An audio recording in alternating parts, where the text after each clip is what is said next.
வணக்கம். இப்போ grid technique use பண்ணி எப்படி போர்ட்ரேட் பண்ணுறன்றதை பற்றி பார்க்கலாம். ஃபர்ஸ்ட் உங்கள் மொபைலில் ப்ளே ஸ்டோரில் போயிட்டு ஒரு அப்ளிகேஷன் ஒன்று இன்ஸ்டால் பண்ணிக்கோங்க.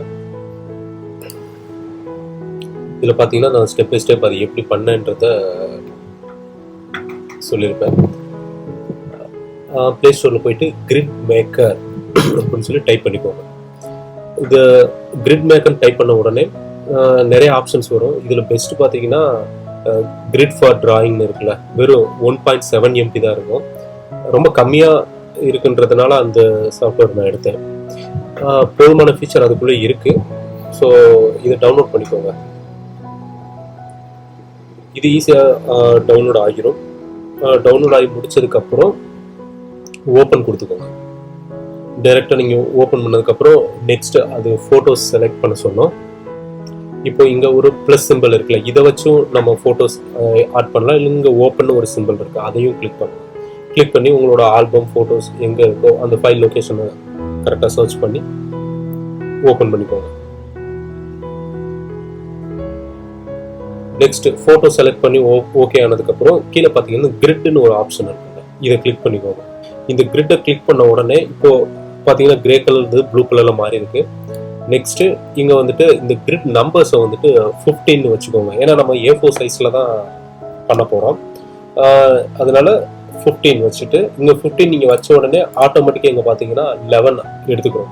இது எதை மென்ஷன் பண்ணுவோம் அப்படின்னா total entire A4 size paper வந்துட்டு 22/30 சென்டிமீட்டர்ஸ் இருக்கும். கொஞ்சம் முன்ன பின்ன இருக்கும் பாயிண்ட்ல. ஆனால் ஒரு அப்ராக்சிமேட்டாக பார்த்தீங்கன்னா 22 சென்டிமீட்டர்ஸ் அந்த வித்தும் ஹைட்டு வந்துட்டு 30 சென்டிமீட்டர்ஸ் இருக்கும். இந்த ஸ்கொயர் பாக்ஸஸ் ஒவ்வொன்றுமே நம்பர் 1 அப்படின்றது வந்துட்டு 2/2 சென்டிமீட்டர்ஸ். அதாவது இந்த வித்தும் 2 சென்டிமீட்டர், ஹைட்டும் 2 சென்டிமீட்டர்ஸ். தென் இது முடிச்சதுக்கப்புறம் நெக்ஸ்ட் ஸ்ட்ரோக் இது எங்கே இருக்கும் அப்படின்னு பார்த்தீங்கன்னா இந்த கிரிட்டுக்கு முன்னாடி, அதாவது இப்போ பாருங்களேன், கிரிட்டுக்கு முன்னாடி இங்கே வந்து செட்டிங்ஸ்னு ஒரு ஆப்ஷன் இருக்கும். இதை கிளிக் பண்ணிக்கோங்க. கிளிக் பண்ண உடனே உங்களுக்கு 3 அடிஷ்னல் ஆப்ஷன்ஸ் காட்டும். லேபிள் ஆல் செல்ஸ்னு இருக்கு, நெக்ஸ்ட் கிரிட் ஸ்ட்ரோக்னு இருக்கு, கலர்னு இருக்கு. ஸோ நான் ஃபர்ஸ்ட் என்ன பண்ணுறேன், கிரிட் ஸ்ட்ரோக்கை வந்துட்டு சைஸ் மாத்துறேன். கிரிட் ஸ்ட்ரோக்னா அந்த திக்னஸ், இதில் மினிமம் திக்னஸ் வந்து அதாவது 1 பாயிண்ட் தான். அந்த ஜஸ்ட் 1ன்னு டைப் பண்ணி கிளிக் பண்ணிக்கோங்க. எதுக்காகனா அந்த நமக்கு ரொம்ப திக்கான லைன்ஸ் தேவைப்படாது. அதாவது நம்மளோட ஆப்ஜெக்ட்ல இப்போ கண்ணுக்கிட்டலாம் பார்த்தீங்கன்னா பெரிய திக்கான லைன்ஸ் இருந்ததுன்னா நம்ம எந்த இடத்துல பார்த்து வரையணுன்றதே கஷ்டமாக இருக்கும். அதனால தின் லைன் நமக்கு போதுமானது. ஸோ 1 சூஸ் பண்ணிக்கோங்க. நெக்ஸ்ட்டு உங்களுக்கு இப்போ கலர் சேஞ்ச் பண்ணணும். அதாவது இந்த க்ரீன் கலரில் இருக்கிற லைன்ஸ் வந்துட்டு வேணாம், வேற கலர் வேணும்னா இங்கே கலர்னு ஒரு ஆப்ஷன் இருக்குல்ல, இதை கிளிக் பண்ணி உங்களுக்கு எந்த கலர் இந்த டாட்ல வேணுமோ அதை சேஞ்ச் பண்ணி எடுத்துக்கலாம்.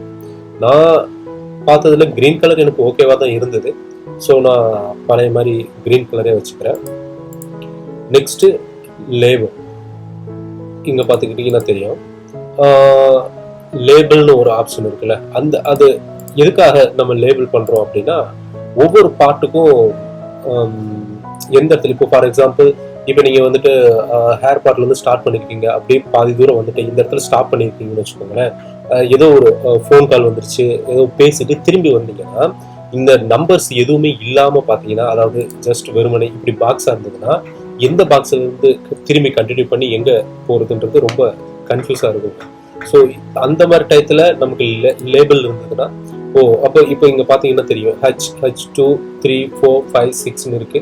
ஸோ எந்த இடத்துல இப்போ H8னா H8ல இருந்து இந்த பாக்ஸில் எந்த இடத்துல இந்த லைன் இருக்கு, அதுக்கடுத்து எங்கே கண்டினியூ ஆகுது, அந்த I8ன்றதுல நெக்ஸ்ட் கண்டினியூ ஆகுது.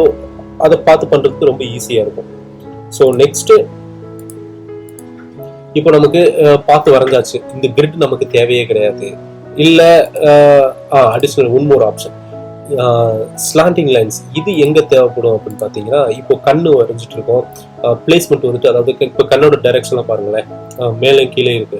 ஸோ இந்த மாதிரி டயத்தில் எவ்வளோ டிஸ்டன்ஸ் தேவைப்படுது, எந்த பாயிண்ட்ல, அதாவது ஸ்டார்டிங் எண்டு அதெல்லாம் ஃபிக்ஸ் பண்ணுறதுக்கு இந்த டயகனல் லைன்ஸ் இருந்துச்சுன்னா ஈஸியாக நீங்கள் இந்த கிரிட்டுக்குள்ளே நீங்கள் ஜஸ்ட் மேக் பண்ணி பார்த்தீங்கன்னா தெரியும்.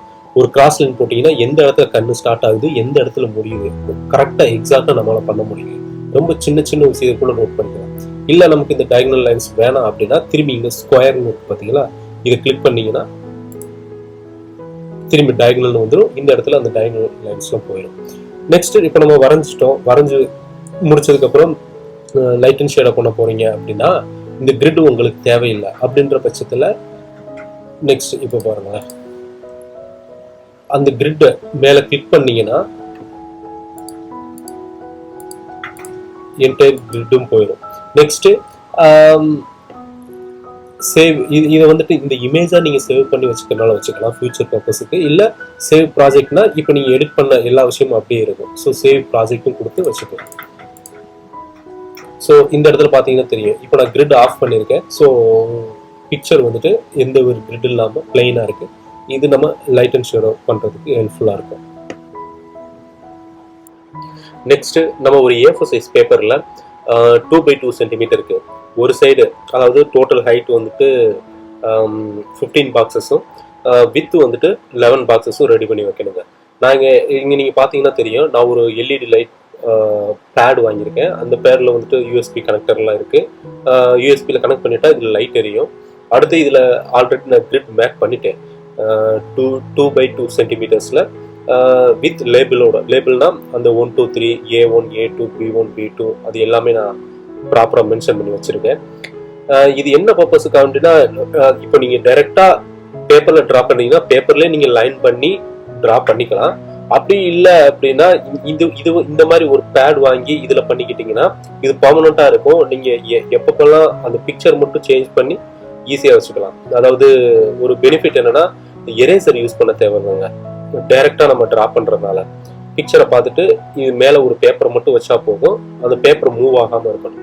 ஸோ இப்போ இங்கே பார்த்துக்கோங்க, நான் லைட்லாம் ஆஃப் பண்ணிவிட்டு ஜஸ்ட் இதை ஆன் பண்ணுறேன். இது வந்து ஹெவி லைட்.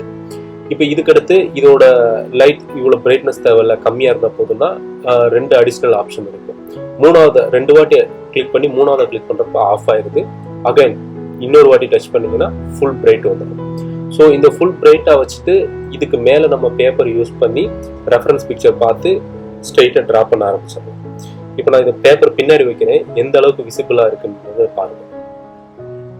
நம்மளால ஈஸியாக எல்லா நம்பரையும் ஐடென்டிஃபை பண்ணிக்க முடியுது, கிளியராக இருக்குது. ஸோ எந்த பிரச்சனையும் இல்லை. நான் ஆல்ரெடி கொஞ்சம் திக்கான பேப்பர்ஸ்லாம் வச்சு கூட ட்ரை பண்ணி பார்த்தேன், அதுவுமே நல்லா தான் ஒர்க் ஆச்சு. ஸோ இப்போ நம்ம டைரெக்டாக அந்த ரெஃபரன்ஸ் பிக்சர் அதை எப்படி கிரிட் டெக்னிக் யூஸ் பண்ணி பண்ணுறதுன்றத பார்க்கலாம். ஸோ இப்போ ரெடி ஆயிடுச்சு.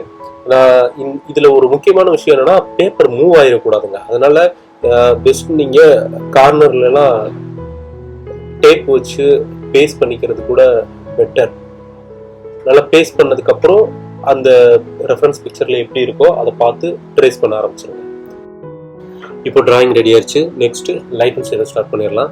போன வீடியோவில் நான் டைரெக்டாக பிளெண்டிங் ஸ்டெம் யூஸ் பண்ணியிருப்பேன். அதாவது அந்த சார்கோல் பவுடர் வச்சு டைரெக்டாக ஷேட் ஸ்டார்ட் பண்ணியிருப்போம். ஆனால் அந்த மாதிரி பண்ணுறத விட பென்சிலில் ஃபஸ்ட்டு பண்ணிவிட்டு நெக்ஸ்ட்டு பிளெண்டிங் டூல் யூஸ் பண்ணுறப்போ ஈக்குவலாக நமக்கு எந்த இடத்துல டார்க் ப்ராப்பராக தேவைப்படுது, எந்த இடத்துல லைட் தேவைப்படுது, அதெல்லாம் நம்ம ஈக்குவலாக டிவைட் பண்ணிவிட்டு நெக்ஸ்ட்டு பிளெண்டிங் ஸ்டெம் யூஸ் பண்ணுறது கொஞ்சம் பெட்டர் ரிசல்ட் கொடுக்குது. இந்த பிக்சரை பார்த்தாலும் உங்களுக்கு தெரியும். ஒன்ஸ் ஓவரால் இந்த பென்சில் ஷேடிங் முடிஞ்சது, ஸ்டெம் எடுத்து நம்ம பிளெண்ட் பண்ண ஆரம்பிச்சிடலாம். பிளெண்டிங் முடிச்சதுக்கப்புறம் ஃபைனலாக, அதாவது அந்த பிக்சர் பார்த்தீங்கன்னா கொஞ்சம் மிஸ்டப்பாக தான் இருக்கும். பென்சில் எடுத்து எந்தெந்த இடத்துல எல்லாம் ஹெவி டார்க் தேவைப்படுது, அந்த டெக்ஸ்சர் டீட்டெயிலாம் எங்கெங்கே தேவைப்படுதோ அதை மட்டும் ஃபைனல் டீட்டெயில் பண்ணி ட்ராயிங்கை கம்ப்ளீட் பண்ணிடலாம். இனி அடுத்த வீடியோஸில் வேறு டெக்னிக் என்னென்னலாம் நம்ம போடுறதுக்கு யூஸ் பண்ணலாம் அப்படின்னு பார்க்கலாம். ஏன் அப்படின்னா வெறும் ஜஸ்ட்டு பென்சில் ஒரு மீடியம் மட்டும் வச்சு நெக்ஸ்ட்டு பண்ணுறதுன்றதை விட டிஃப்ரெண்ட் மீடியம் நம்ம ஒர்க் அவுட் பண்ணுறப்போ அண்டர்ஸ்டாண்டிங் இன்னும் பெட்டராக இருக்கும். சேம் அதெல்லாம் யூஸ் பண்ணதுக்கப்புறம் அகைன் பென்சில் திரும்பி நம்ம யூஸ் பண்ணுறப்போ இன்னும் கொஞ்சம் நம்மளால் பெட்டர் குவாலிட்டி போர்ட்ரேட் கொடுக்க முடியும். ஸோ இனி அடுத்து வர வீடியோஸில் வேற மீடியம்ஸ் யூஸ் பண்ணி எப்படி போர்ட்ரேட் பண்ணலான்றதை பார்க்கலாம். தேங்க்யூ.